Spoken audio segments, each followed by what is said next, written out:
There was certainly an element of making my grandfather proud and honouring him by taking part in the award that has been so much of his life's work.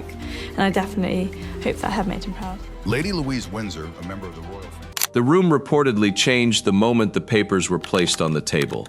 What had begun as a routine review of Queen Elizabeth's private estate arrangements suddenly pointed toward a name that was not supposed to dominate the discussion: Lady Louise Windsor. A Balmoral Cottage, according to the account at the center of this story, had been designated for her.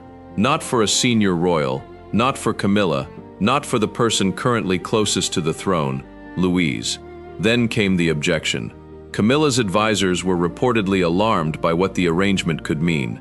The issue was no longer simply who would have access to a Scottish cottage after the Queen's death. There were questions about what the property represented, what may have been kept there, and why Elizabeth would have wanted Louise connected to it. And while those questions were being raised, Prince William allegedly made his position clear. The Queen's wishes were to be respected.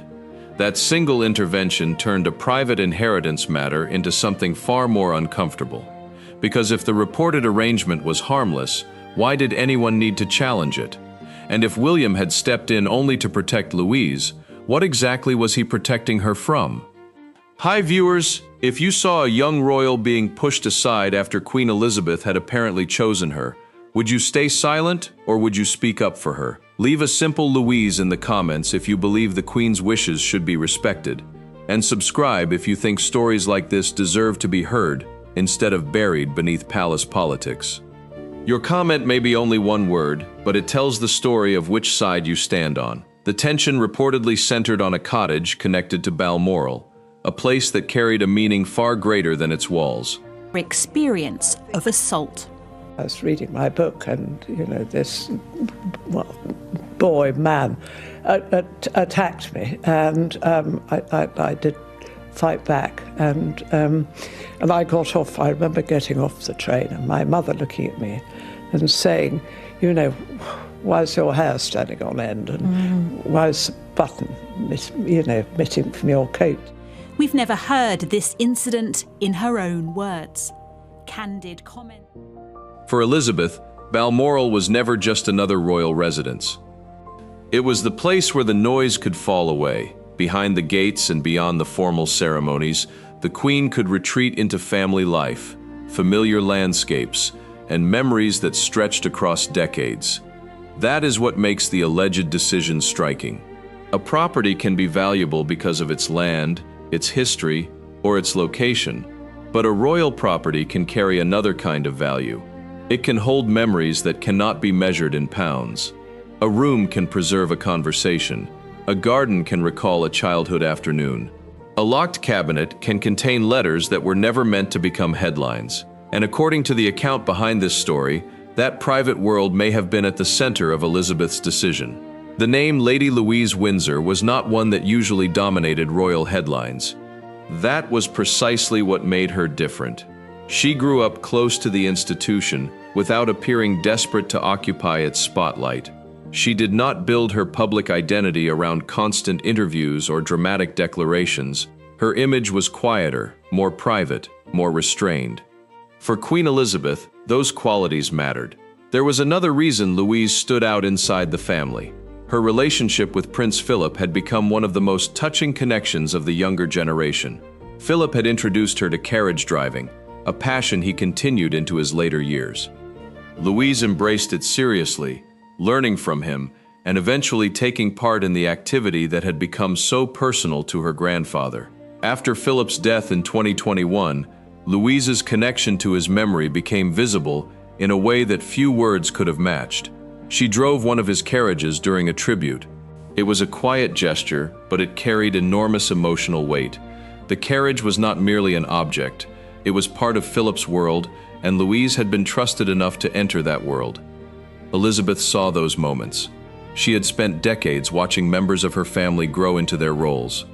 She knew the difference between someone who wanted attention and someone who could carry responsibility without demanding applause. Louise's restraint may have mattered precisely because it was so unusual inside a family constantly surrounded by cameras. But then the story takes a sharper turn. The alleged inheritance was not presented as a sentimental gift. I enjoyed reading more than anything else was Harry Potter. Repeatedly through the characters that there are no ghosts in the stories. It's about premonitions. It's about the inner workings of the soul. And I can't mimic voices for love or money. I'm completely hopeless at it. I was a really bad actor at school, and I've never been able to master the art of mimicry. But my husband, he does it really. He can do all the voices. According to the claims surrounding the arrangement, the cottage was connected to a sealed collection of private family papers. The details of that collection have not been publicly established, and royal wills and private estate arrangements are not documents that outsiders can simply inspect. That uncertainty matters. It means the most dramatic parts of this story remain claims rather than publicly verified facts. Yet the possibility alone raises a question that refuses to disappear. Why would a private cottage need such protection? If the property had been intended only as a comfortable retreat for Louise, there would be little reason for William to become personally involved. But if the cottage was connected to material that Elizabeth considered deeply private, then the inheritance would take on a different meaning. It would not just be about ownership. It would be about access.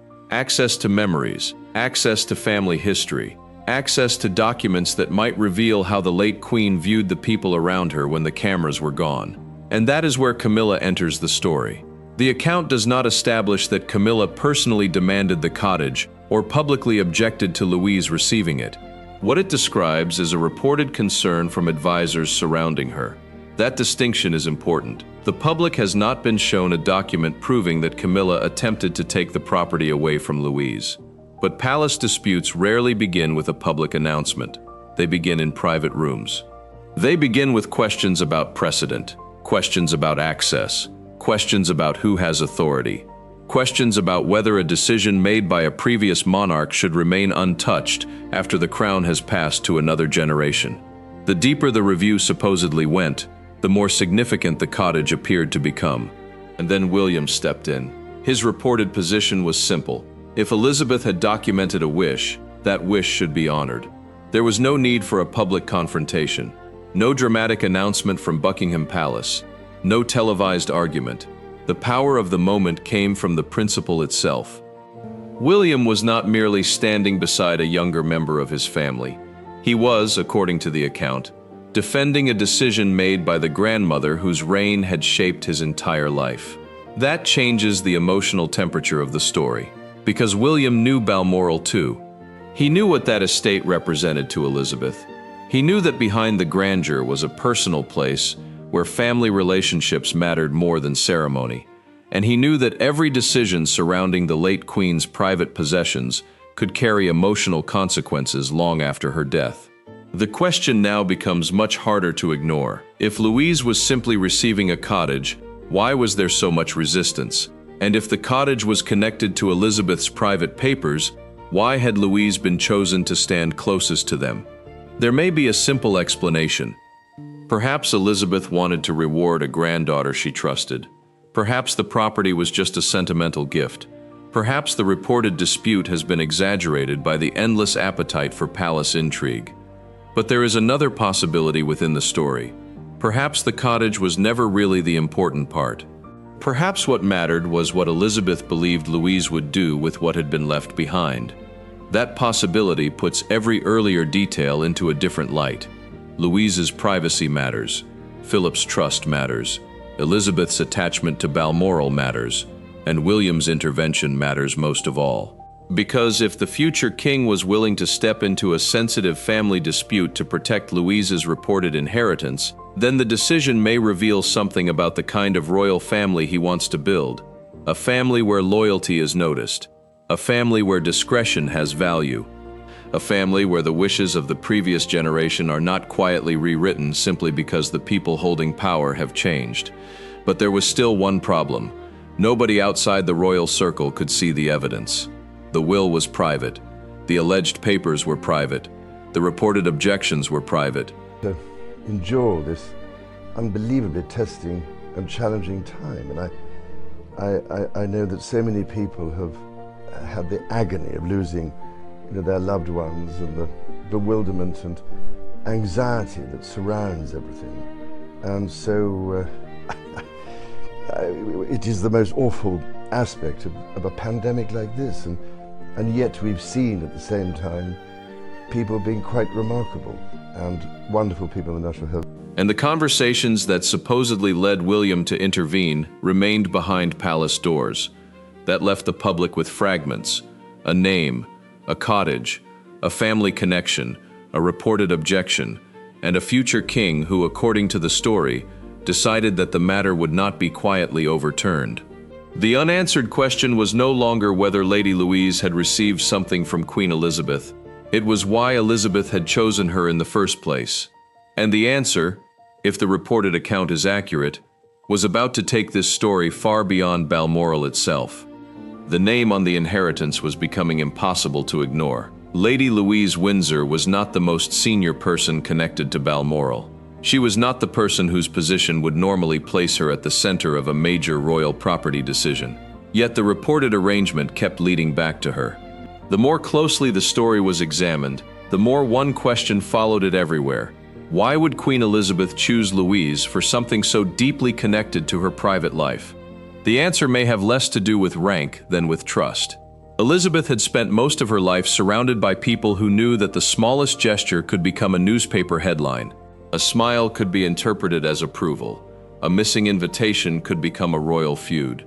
A private conversation could become tomorrow's front page. After decades of living under that pressure, she knew the value of someone who could remain quiet. Louise had done exactly that. She grew up inside one of the most watched families on earth, yet she rarely behaved as though the attention belonged to her. There was no constant stream of interviews, no obvious attempt to turn royal connections into celebrity, no hunger to explain every private family moment to the public.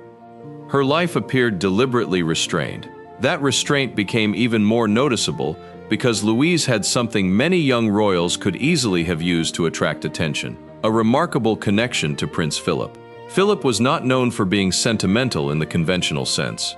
He could be blunt, impatient, and fiercely independent. Yet carriage driving became one of the bridges between him and his granddaughter. He taught Louise the craft himself, passing on something that had become part of his identity.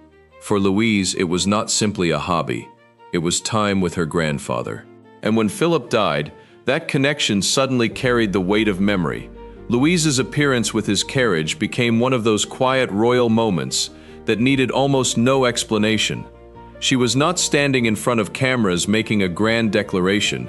She was continuing something he had taught her. That distinction mattered. Queen Elizabeth understood symbolism better than almost anyone. She knew that a gesture could speak more powerfully than a speech. She also knew that loyalty was often revealed when nobody was demanding it. Louise had shown hers when Philip was alive.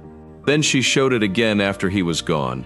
That is why the reported choice of Louise becomes so interesting. If Elizabeth wanted to leave a sentimental reminder of Balmoral, she had many people to choose from. There were grandchildren, great-grandchildren, and senior members of the family. Yet the story repeatedly points toward a younger woman who had never appeared desperate to claim a bigger place inside the institution.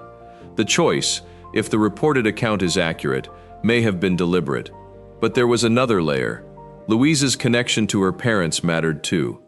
Prince Edward and Sophie had gradually developed a reputation for keeping their family life comparatively private while taking on more responsibilities for the monarchy. Their position changed as other members of the royal family stepped away from public duties or became consumed by controversy. Edward and Sophie increasingly appeared as dependable figures who could be relied upon without generating another crisis every time they appeared in public. Louise grew up inside that environment. She saw the machinery of the monarchy from close range without appearing eager to expose its private workings. For Elizabeth, that could have made her different from someone who wanted attention, influence, or public recognition. It also helps explain why the alleged inheritance should not be viewed as a simple property transfer. A cottage at Balmoral would carry emotional meaning because Balmoral itself had been part of Elizabeth's private world for generations. It was where she could step away from the relentless machinery of royal life. It was where family traditions survived. It was where memories accumulated quietly, away from official ceremonies. A person receiving a place there was receiving more than a building. They were being connected to a piece of the Queen's private history. And this is where the story becomes uncomfortable. If the arrangement really existed, why would anyone want to interfere with it? That question is important because there is still no publicly available royal document proving every detail of the account. The Queen's private will is not an open book. The alleged contents of any sealed collection connected to the property have also not been publicly established. Yet rumors surrounding the inheritance have continued because the supposed choice creates an irresistible contrast. Louise represents the quiet side of the royal family. Camilla represents the institution as it exists under King Charles. William represents the future.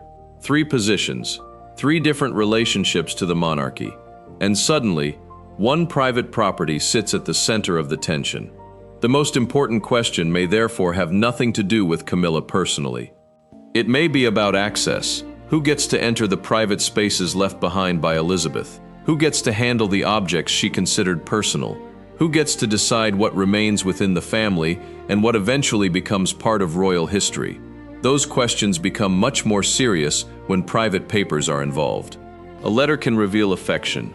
A diary can reveal frustration.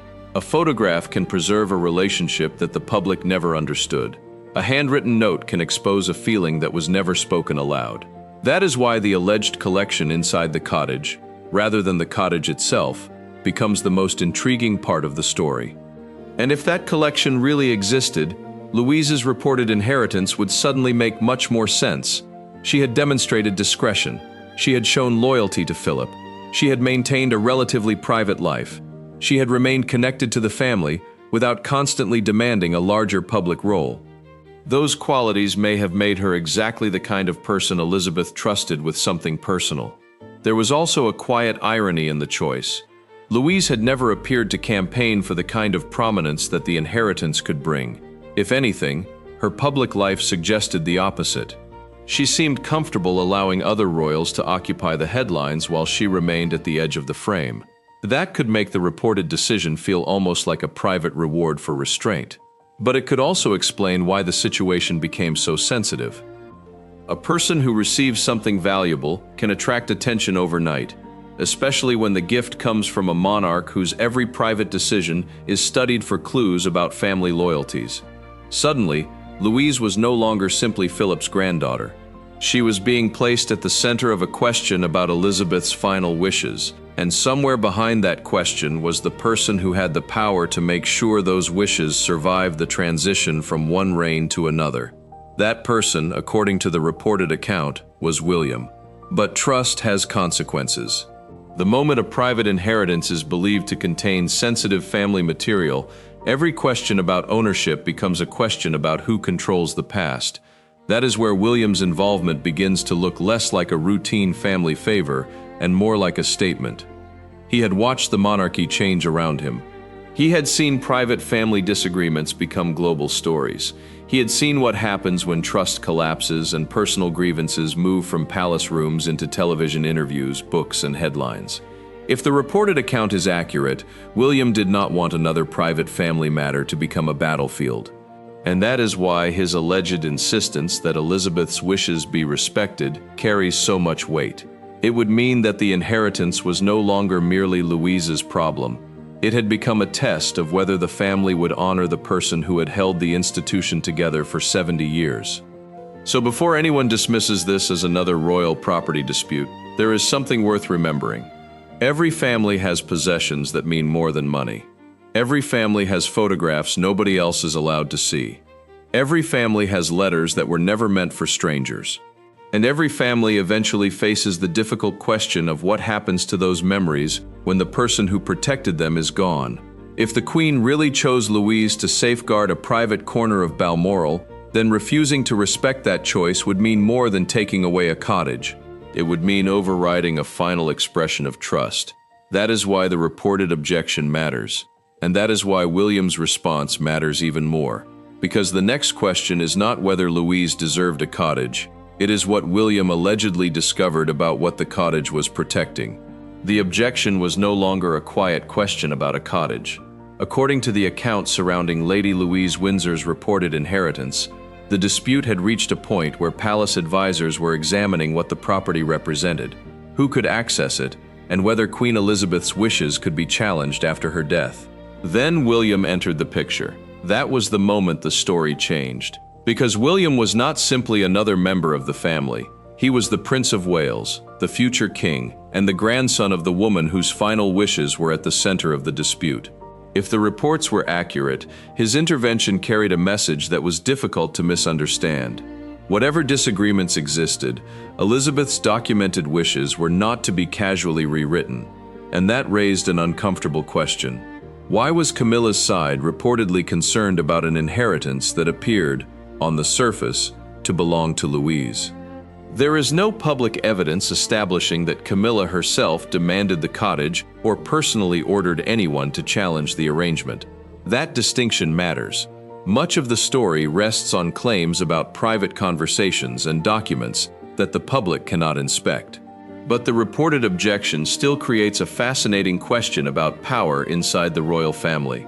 Because royal power is not always exercised in front of cameras. Sometimes it happens through lawyers. Sometimes it happens through access, and sometimes it comes down to one sentence spoken behind a closed door. The reported dispute appears to have revolved around precisely that kind of private authority. Who had the right to determine what happened to property associated with the late queen? Who could decide who entered it? And who could protect the personal material that may have been connected to it? Those questions became more serious because Balmoral was not an ordinary address. For Elizabeth, the estate represented one of the few places where royal life could become personal. The grand ceremonies disappeared. The formal schedule became less important. Family routines took their place. That private atmosphere was part of what made Balmoral so emotionally important to her. So when a property within that environment was reportedly designated for Louise, it carried a meaning that could not be measured by its market value. Then came the alleged connection to the papers. The collection has not been publicly verified in detail, and no complete inventory has been released. Still, the story claims that sensitive family material was connected to the cottage. If true, that would explain why the inheritance suddenly mattered far beyond the walls of the building. Imagine the difference between receiving a holiday home and being entrusted with the last private traces of a monarch's family life. One is property, the other is memory. That distinction is at the heart of the mystery. And if this story matters to you, do not just watch quietly and move on. Share this story with someone who follows the royal family, because if a younger royal was genuinely chosen to protect something personal left behind by Elizabeth, then allowing the decision to disappear beneath palace politics means allowing the quieter side of the story to disappear with it. Subscribe too, because the next part explains why William's position could have been much more significant than a simple family favor. The deeper issue was trust. Elizabeth had spent decades learning whom she could trust with private matters. She had watched marriages fracture, siblings disagree, family members leave royal duties, and personal disputes become international news. By the final years of her life, discretion had become one of the rarest forms of loyalty around her. Louise fit that image. She had maintained a relatively private existence. She had not built her reputation around revealing family secrets.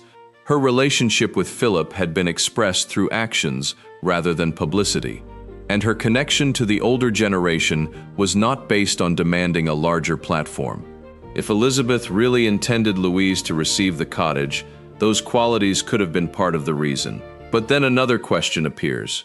Why would William care so strongly about protecting that decision? The answer may lie in what he had already witnessed. William had grown up watching the monarchy absorb one family crisis after another. He saw the consequences of the breakdown between Charles and Diana. He lived through the intense scrutiny that followed. Later, he experienced the widening distance between himself and his brother Harry. Private disagreements became public narratives. Family grievances became books, interviews, and worldwide headlines. That history would make any future king extremely conscious of the danger created when private trust collapses. William therefore had an obvious reason to value discretion. Louise represented it. And that may be why his reported intervention matters. If he was simply helping a cousin secure a residence, the story would be interesting but limited. If he was protecting Elizabeth's wishes because he believed her private decisions should remain respected, the meaning becomes much larger. It suggests a principle. The previous monarch's personal choices should not be erased simply because the crown has moved to another generation. That principle becomes particularly sensitive when Camilla is involved. Camilla's position was complicated long before she became queen consort. Her relationship with Charles had existed for decades, and the history surrounding Charles, Diana, and the eventual marriage of Charles and Camilla remained one of the most emotionally charged chapters in modern royal history. Queen Elizabeth eventually accepted Camilla as part of the constitutional and family reality surrounding Charles. But acceptance does not automatically tell the public everything about private relationships. The royal family has always maintained a distinction between what is officially recognized and what remains personal. That distinction is crucial here. The reported story does not need Elizabeth to have secretly despised Camilla for the inheritance to be significant. It only requires the possibility that Elizabeth viewed different members of her family differently. A monarch can accept someone's place in the institution while still choosing someone else for a deeply personal responsibility. That is what makes Louise's alleged inheritance so intriguing. It was not necessarily a judgment against Camilla. It may have been a statement about Louise, yet if Camilla's advisors really did object, the situation would have created a delicate collision between two forms of authority. On one side stood the current royal establishment, represented by the people handling matters around Charles and Camilla. On the other stood the private wishes attributed to the late queen, and William was positioned between them. He belonged to the old generation through Elizabeth, but he also represented the new generation that would eventually inherit the crown. That made his decision unusually important. He could have remained distant. He could have allowed lawyers to resolve the matter. He could have treated the cottage as another private estate question. Instead, according to the account, he chose to ensure Louise's reported inheritance was respected. That is where the story reaches its first major turning point. Because the question is no longer, why did Louise get Balmoral? The question becomes, what was William trying to keep out of the wrong hands? And the answer may explain why the cottage was never the real prize. The real prize may have been the right to control what remained of Elizabeth's private world. If that is true, then William was not merely protecting a piece of property. He was protecting a boundary between the public monarchy and the private family. And once that boundary becomes the focus, the alleged papers inside the cottage become far more important than the cottage itself. There is still no publicly verified evidence that proves the most dramatic claims about those papers. That uncertainty must remain clear. But the mystery persists because the reported inheritance fits a pattern that has always surrounded royal life. The most powerful decisions are often the ones the public never sees. A sealed document can create more questions than a public speech. A private instruction can have greater consequences than a royal announcement, and a quiet granddaughter can suddenly become the keeper of a family's most intimate memories. That possibility brings the story to its most sensitive point. If Elizabeth really chose Louise because she trusted her discretion, William's intervention makes sense. But if William was also trying to prevent someone else from gaining access to what Louise had inherited, then the stakes were much higher. And that leads directly to the question nobody can answer without seeing the private evidence. What exactly did Queen Elizabeth leave behind? That question hangs over the entire dispute. Perhaps the answer is innocent. The reported papers may have been ordinary family records, photographs, or documents whose importance was exaggerated by palace gossip. But there is another possibility. Perhaps Elizabeth understood that once she was gone, people surrounding the crown would see her belongings differently. What she regarded as family memory could become institutional property. What she regarded as personal could become politically useful. And what she trusted Louise to protect could become the one thing others wanted to see. That is why William's reported intervention matters. It placed him between the Queen's wishes and the machinery of the monarchy. And it left one question hanging over Balmoral. If there was truly nothing sensitive inside that cottage, why did the reported dispute become so important? The answer may have been waiting behind a locked door. The door was reportedly locked for a reason. Behind it, according to the story surrounding Lady Louise Windsor's alleged Balmoral inheritance, sat the part of Queen Elizabeth's private world that could turn a simple cottage into a serious royal dispute. That is why the reported intervention by Prince William looked so significant. If William was determined to protect Louise's inheritance, he may have been protecting more than a roof, a garden, and a piece of Scottish land. He may have been protecting the boundary between what the royal family shows the world and what it keeps for itself. But there is a crucial point that cannot be ignored. The alleged collection of private papers has not been publicly catalogued, and the public has not been shown evidence proving that such a collection exists in the form described. Royal wills are private, and reports about their contents can easily become distorted as they pass from one source to another. It makes the mystery sharper, because if the reported arrangement was real, then the choice of Louise becomes a revealing question about Elizabeth's final years. Why would the Queen trust a young granddaughter with something so personal? Why not leave it with a senior royal who already occupied a central place in the institution? The answer may lie in the quality Elizabeth valued most: discretion. For decades, Elizabeth lived with the knowledge that almost every family disagreement could become a public spectacle. She learned to communicate through gestures, invitations, private meetings, and carefully chosen words. Her reign was built on restraint. She rarely explained everything she knew, and she rarely revealed everything she felt. Louise seemed to understand that world naturally. She did not chase the spotlight. She did not build a public identity around family drama. Her connection with Prince Philip was especially revealing because it developed away from the kind of publicity that often surrounds royal relationships. Philip taught Louise carriage driving. She took the lesson seriously. Over time, the activity became a private bond between them. Then Philip died. The sight of Louise associated with his carriage after his death carried a quiet emotional force. It was not a grand speech. It was not a carefully produced public campaign. It was a granddaughter continuing something her grandfather had taught her. Elizabeth understood gestures like that. She knew what loyalty looked like when it was performed without an audience demanding it. That may explain why Louise became such an interesting figure in the inheritance story. Yet the real tension begins when Louise's reported inheritance is placed beside Camilla's position. Camilla was not an outsider to the monarchy.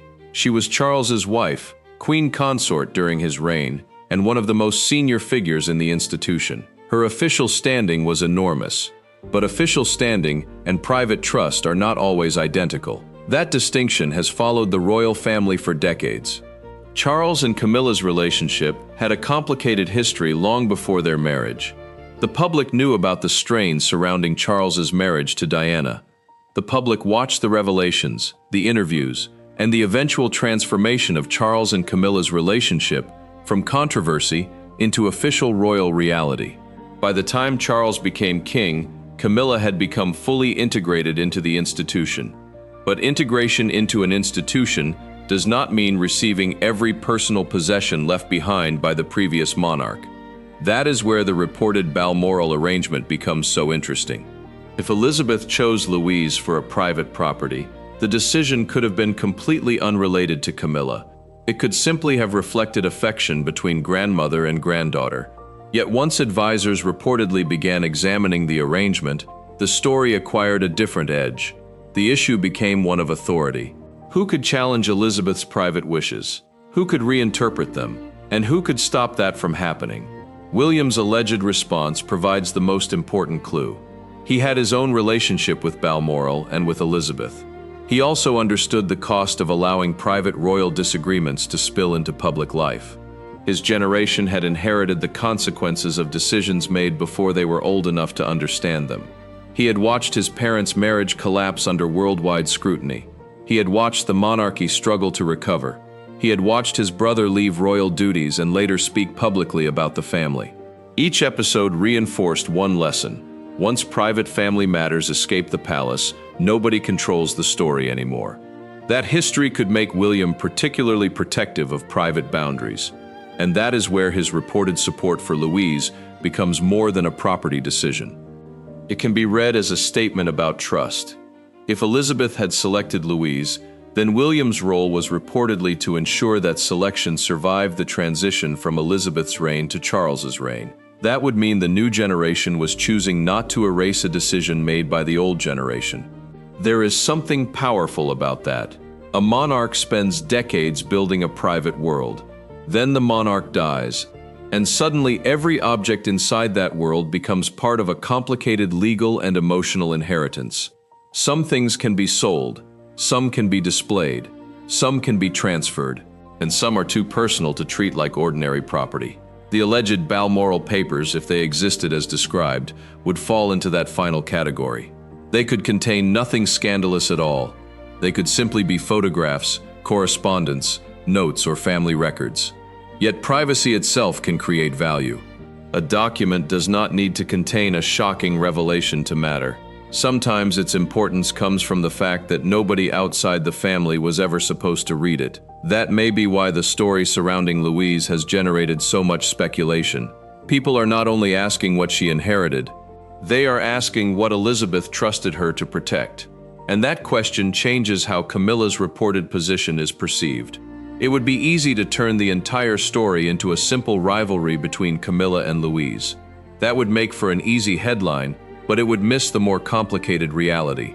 The deeper issue is whether the royal family can maintain private relationships while operating inside an institution where every possession, title, and decision carries symbolic meaning.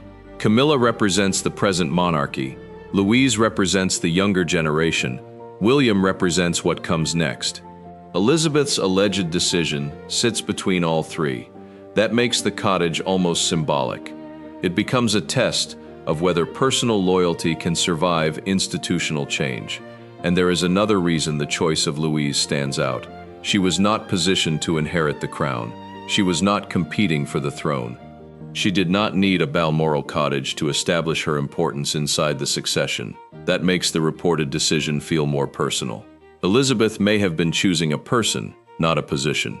If that was her intention, then William's intervention becomes understandable in another way.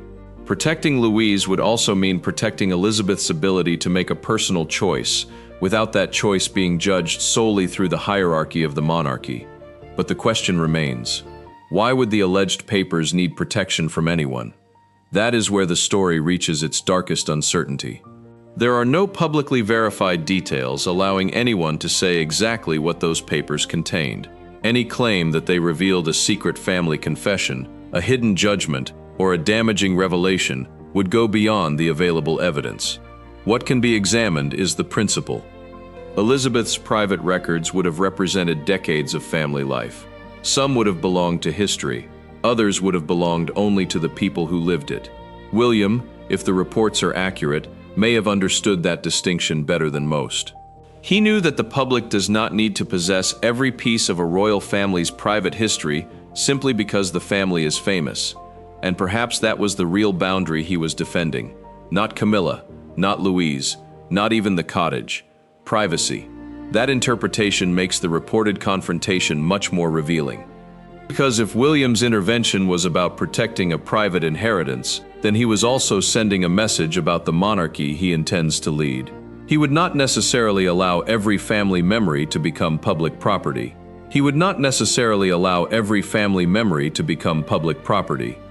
And he would not necessarily measure loyalty only by rank. That last point may be the most important. Louise had no need to demand attention. She had already shown loyalty through the quietest possible actions. Philip taught her a skill. She preserved it. Elizabeth watched. Then, according to the story, Elizabeth made a choice. If that choice was genuine, it may have been one of her final expressions of trust. And that is why the reported objection becomes so important. Because the dispute was never simply about who got a Scottish cottage. It was about whether a private decision made by a woman who had ruled for 70 years would survive after she was gone. And William's reported answer was clear. The decision should stand. But there was still something nobody had explained. Why Louise? Why this property? And why was William so determined to keep the reported private material associated with it away from the wrong hands? The answer may have been written somewhere inside the very collection that nobody outside the palace has been allowed to see. The question left hanging over Balmoral was no longer who inherited a cottage.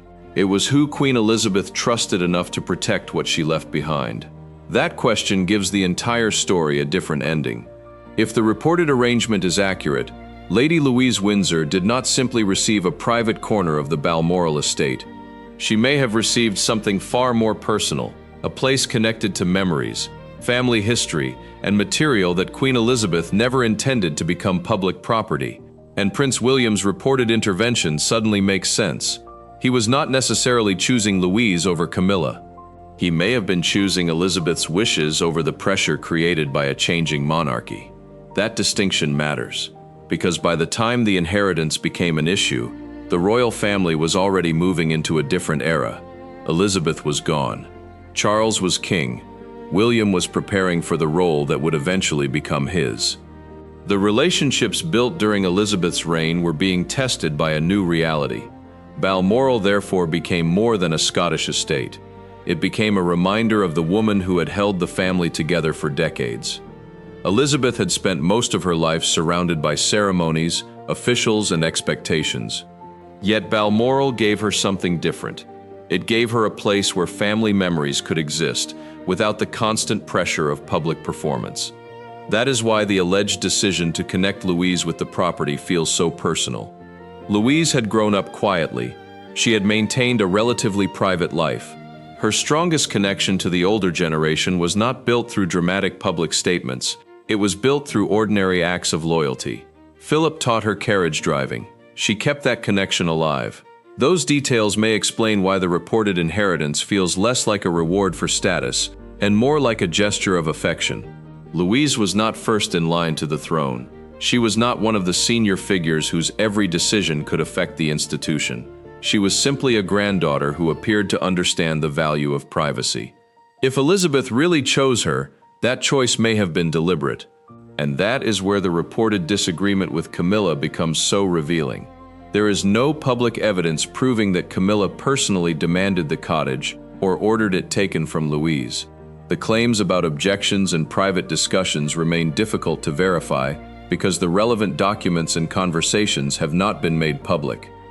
But the story raises a legitimate question about how royal families handle personal wishes after a monarch dies. Does the new reign automatically change the old monarch's private decisions? Or should certain choices remain untouched because they belong to the person who made them? William's reported response points toward the second principle. If he really insisted that Elizabeth's wishes be respected, he was doing more than protecting Louise. He was defending the idea that a monarch's private decisions still deserve respect after the crown passes to someone else. That is a powerful message for a future king. It suggests that William may understand the difference between authority and ownership. Charles became king when Elizabeth died, but becoming king did not mean becoming the owner of every memory she had created during her lifetime. Some things remained personal. Some possessions carried emotional meaning that could not be reduced to royal protocol, and some choices belonged to Elizabeth alone. That is why the alleged papers matter. Nobody outside the family has been shown a verified inventory proving exactly what they contained. They may have been ordinary family correspondence, photographs, notes, or historical records. Claims that they contained explosive secrets would go beyond what can responsibly be established. But privacy does not require scandal. A letter can be private simply because the person who wrote it never wanted strangers to read it. A photograph can be precious because of who stood behind the camera. A handwritten note can matter because it captures a moment that can never happen again. For a family that has lived under cameras for generations, those private objects can become priceless. And if Louise was really trusted with them, then the cottage may have been the least important part of the inheritance. The real inheritance may have been trust. That possibility also changes the way William's role should be understood. He grew up watching the consequences of royal conflict. He saw the breakdown of his parents' marriage become a global spectacle. He later experienced a deeply complicated relationship with his brother Harry as private disagreements became public conversations. William therefore knows what happens when family boundaries disappear. Perhaps that is why the reported decision to protect Louise matters. A future king cannot control every story written about his family. He cannot prevent every rumor. He cannot make every disagreement disappear. But he can decide what principles guide the institution he will eventually lead. Another could be loyalty. And another could be respect for the wishes of those who came before. If those were the values behind William's reported intervention, then the Balmoral dispute becomes a glimpse into the monarchy's future. The institution may become smaller. The circle of trusted people may become tighter. Some relatives may remain distant. Others may take on greater importance. Louise could continue living quietly, protecting her privacy, and maintaining the restrained approach that has defined much of her public life in the years ahead. Or she could eventually accept a larger role as the monarchy searches for reliable members of the next generation. Either way, the Balmoral connection gives her a unique place in the family's story. It ties her to Elizabeth, it ties her to Philip, and, through William's reported support, it potentially ties her to the future of the institution itself. Camilla's position is more complicated. She became fully accepted within the modern monarchy, but the future will eventually bring another transition. When William becomes king, the center of the institution will change again. Relationships that were shaped around Charles will have to adjust to William's reign. That does not mean Camilla will be abandoned or pushed aside. It means the monarchy naturally changes when the person at its center changes, and that is the larger meaning hidden inside this inheritance story. It was never really about a cottage. It was about continuity. It was about whether Elizabeth's private choices would survive her death. It was about whether quiet loyalty could matter as much as seniority. It was about whether the future king would protect the personal boundaries of the family while preparing to protect the institution itself. Most importantly, it was about what Elizabeth may have wanted to leave behind. Not simply property, not simply papers, not simply a beautiful place in Scotland. A message that the people who quietly stood beside her mattered, that loyalty did not always need an audience, that privacy could be a form of respect, and that some family memories were worth protecting precisely because the public would never be allowed to possess them. So when the image of Lady Louise and the Balmoral Cottage is placed beside the image of William stepping in, the story takes on a deeper meaning. The young royal who rarely demanded attention may have been chosen for the very reason that she never demanded it. The future king who reportedly defended her may have been defending more than her inheritance. And the queen who left the decision behind may have been making one final statement about whom she trusted. That is why the unanswered question remains so powerful. What exactly did Elizabeth believe Louise could protect? Nobody outside the private circle can answer that with certainty. Until the relevant documents become available, the most dramatic claims must remain claims. But the symbolism remains. A queen who spent 70 years protecting the dignity of her family may have chosen one of its quietest members to carry a piece of that private world forward. And perhaps that is why the reported dispute became so uncomfortable. Because once the crown changes hands, everyone watches the new king. But sometimes the most revealing message is hidden in what the previous monarch chose to leave behind. If you believe Queen Elizabeth's personal wishes should matter even after her reign ended, do not let this story disappear without a voice. Like this video, share it with someone who follows the royal family, and subscribe. Not because a button changes palace decisions, but because silence allows the most important questions to be forgotten. If you think Louise deserved the right to inherit what the Queen intended for her, let the comments show that you noticed. In the end, Balmoral remains more than a collection of buildings and land. It is a place filled with memories of a woman who understood that power does not always speak loudly. Sometimes power is a name written quietly in a document. Sometimes it is a door kept closed. Sometimes it is a granddaughter trusted with something nobody else was meant to touch. And sometimes it is a future king standing firm when that private decision is questioned. Lady Louise may have inherited a cottage, but if the reported story is even partly correct, what she really inherited was a piece of Queen Elizabeth's trust. And that may have been the one inheritance William was determined not to let anyone take away.